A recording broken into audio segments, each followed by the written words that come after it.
श्रीमद् भगवद गीता का ज्ञान योग, विवेक की शक्ति और भक्ति का मधुर स्पर्श। भाग 1, कुरुक्षेत्र का गहन अज्ञान, मोह का विषाद और अर्जुन का तर्क। कुरुक्षेत्र। अर्जुन अब केवल दुखी नहीं है, बल्कि वे अकर्मण्यता, काम न करने की इच्छा को सही ठहराने के लिए तर्क दे रहे हैं। तर्क बनाम विवेक। अर्जुन तर्क देते हैं कि युद्ध पाप है और संन्यास ही धर्म है। वे शास्त्र का ज्ञान होते हुए भी उसका दुरुपयोग अपने मोह को सिद्ध करने के लिए कर रहे हैं। यह दिखाता है कि केवल सूचना, इंफॉर्मेशन होना ज्ञान नहीं है। भावनात्मक गहराई। अर्जुन कहते हैं कि ये सब क्षणभंगुर हैं, तो मैं किसके लिए लड़ूं? यह सांसारिक मोह का अंतिम चरण है, जहां व्यक्ति सब कुछ त्यागना चाहता है, पर सही कारण से नहीं, बल्कि भय और मोह के कारण। श्री कृष्ण की प्रतिक्रिया। श्री कृष्ण अर्जुन के तर्कों को काटते हैं और कहते हैं कि तुम ऐसी बातें कर रहे हो जो ज्ञानी करते हैं, पर तुम्हारा आचरण अज्ञानी जैसा है। ज्ञान रूपी खड्ग, तलवार। श्री कृष्ण ज्ञान योग का सूत्र देते हैं, जिसे वह अज्ञान का अंधकार काटने वाला ज्ञान रूपी खड्ग कहते हैं। श्लोक विस्तार। भगवान श्लोक जैसे न जायते म्रियते न हन्यते हन्यमाने शरीरे को केवल सिद्धांत नहीं, बल्कि आत्म अनुभव बताते हैं। अज्ञान की परिभाषा।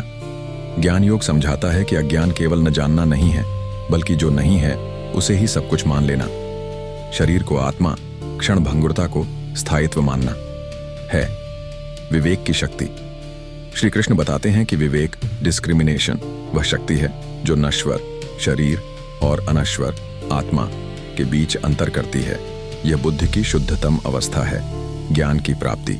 ज्ञान केवल शास्त्रों से नहीं मिलता, बल्कि गुरु की शरण में जाकर, श्रद्धा से सेवा करके और प्रश्न पूछकर प्राप्त होता है। आधुनिक जीवन में बुद्धि का पतन। संजय और आधुनिक अज्ञानता। संजय की कहानी को और विकसित किया जाता है। वह अब केवल महत्वाकांक्षी मैनेजर नहीं, बल्कि एक ऐसा व्यक्ति है जो सूचना की बाढ़, इंफॉर्मेशन ओवरलोड में फंसा है।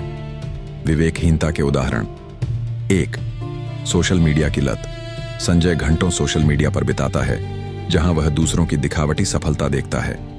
ज्ञान, विवेक के अभाव में वह अपने जीवन की तुलना उनसे करता है और ईर्ष्या, अज्ञान का एक रूप से ग्रस्त हो जाता है। 2. निरंतर चिंता, एंजाइटी।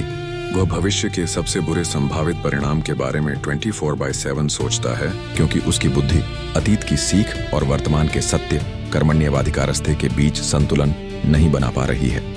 3. संबंधों में मोह। वह अपने परिवार से मोह रखता है, पर प्रेम नहीं। वह उन्हें अपनी संपत्ति मानता है, जिससे संबंधों में तनाव पैदा होता है। ज्ञान का आवरण। संजय को पता है कि तनाव बुरा है, पर वह उसे छोड़ नहीं पाता। दादाजी बताते हैं, ज्ञान पर कामना रूपी अग्नि का धुआं छाया हुआ है। यह धुएं से ढकी अग्नि। तुम्हारी बुद्धि में ज्ञान है, पर कामना और लोभ ने उसे ढंक दिया है। आत्ममंथन और विवेक की जागृति। संजय की संकट की घड़ी आती है। एक तरफ झूठा आरोप, दूसरी तरफ मानसिक स्वास्थ्य का बिगड़ना। दादाजी उसे एक पुराना घिसा हुआ पत्थर दिखाते हैं। पत्थर की उपमा। दादाजी कहते हैं, यह पत्थर पहले बहुत खुरदरा था, पर इसे लगातार रगड़ने, मंथन से यह चिकना हो गया। तुम्हारी बुद्धि भी खुरदुरी है, इसे ज्ञान के मंथन से चिकना करना होगा। आत्म प्रश्न, विवेक का अभ्यास। दादाजी संजय को रोज रात को 3 प्रश्न पूछने को कहते हैं। यह एक प्रैक्टिकल टिप है। 1. आज मैंने क्या किया जो सत्य था और क्या जो भ्रम था? सत्य और असत्य का विवेक। 2. आज मैंने क्या किया जो केवल फल की इच्छा से किया और क्या जो कर्तव्य समझकर किया? कर्म और आसक्ति का विवेक। 3. आज मैंने क्या किया जो केवल शरीर के लिए था और क्या जो आत्मा, शांति, उन्नति के लिए था? नश्वर और अनश्वर का विवेक। अंधकार से प्रकाश की ओर यात्रा। संजय इन प्रश्नों का अभ्यास शुरू करता है। वह देखता है कि धीरे धीरे उसके निर्णय बुद्धि सात्विक होने लगते हैं। विवेक का प्रकाश उसके जीवन के हर कोने से मोह, लोभ और अहंकार के अंधकार को दूर करने लगता है। ज्ञान और भक्ति का समन्वय, पूर्ण योग। भक्ति का अधूरापन। कानूनी लड़ाई जीतने के बाद संजय ज्ञानी तो बन गया, पर उसे अभी भी अकेलापन और अहंकार का सूक्ष्म रूप महसूस होता है। वह दूसरों को अज्ञानी मानने लगता है। ज्ञान का अहंकार। संजय दादाजी से कहता है, अब मुझे सब पता है, मैं इन सांसारिक लोगों से ऊपर उठ चुका हूं। दादाजी की चेतावनी। दादाजी समझाते हैं कि यह ज्ञान अभी अधूरा है। यह अहंकार ज्ञान के फल को नष्ट कर देगा। ज्ञान की ऊंचाई पर पहुंचने के बाद भी यदि हृदय में करुणा और समर्पण नहीं है तो वह ज्ञान केवल भार बन जाता है। ज्ञान प्लस भक्ति संपूर्णता। दादाजी समझाते हैं कि गीता का परम लक्ष्य ज्ञान योग, कर्म योग और भक्ति योग का समन्वय है। ज्ञान बुद्धि हमें अंधकार से बाहर निकालता है, विवेक देता है।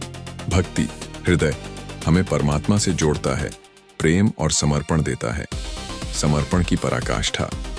दादाजी कहते हैं कि ज्ञान से तुमने जान लिया कि तुम शरीर नहीं हो। भक्ति से तुम महसूस करते हो कि तुम उसके अंश हो, ईश्वर का। अंतिम श्लोक का महत्व।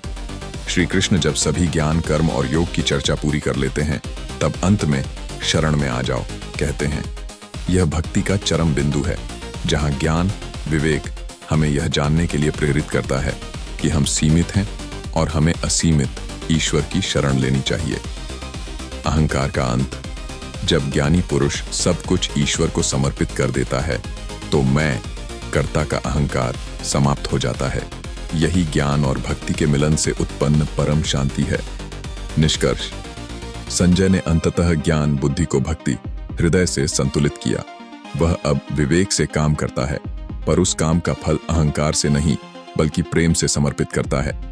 वह अज्ञान के अंधकार से निकलकर विवेक के प्रकाश में आया और भक्ति के आनंद में डूब गया। उपसंहार। प्रकाशमय जीवन। नरेशन का समापन इस बात पर जोर देता है कि कैसे यह ज्ञान केवल अर्जुन के लिए नहीं था बल्कि हर युग के मनुष्य के लिए है जो सूचना के शोर और लोभ के अंधकार में फंसा है। अज्ञान का त्याग करें, विवेक का अभ्यास करें, प्रेम और भक्ति से जीवन जिए। समाप्ति श्लोक। वही श्लोक दोहराया जाता है जो ज्ञान और शांति का सूत्र है। श्रद्धावां लभते ज्ञानम तत्पर संयतेन्द्रिय ज्ञानम लब्ध्वा परां शांतिम चिरेणाधिगच्छति। जो मनुष्य श्रद्धावान, तत्पर, जागरूक और जितेंद्रिय है वह ज्ञान को प्राप्त करता है और ज्ञान प्राप्त करके वह बिना विलंब के परम शांति को प्राप्त होता है।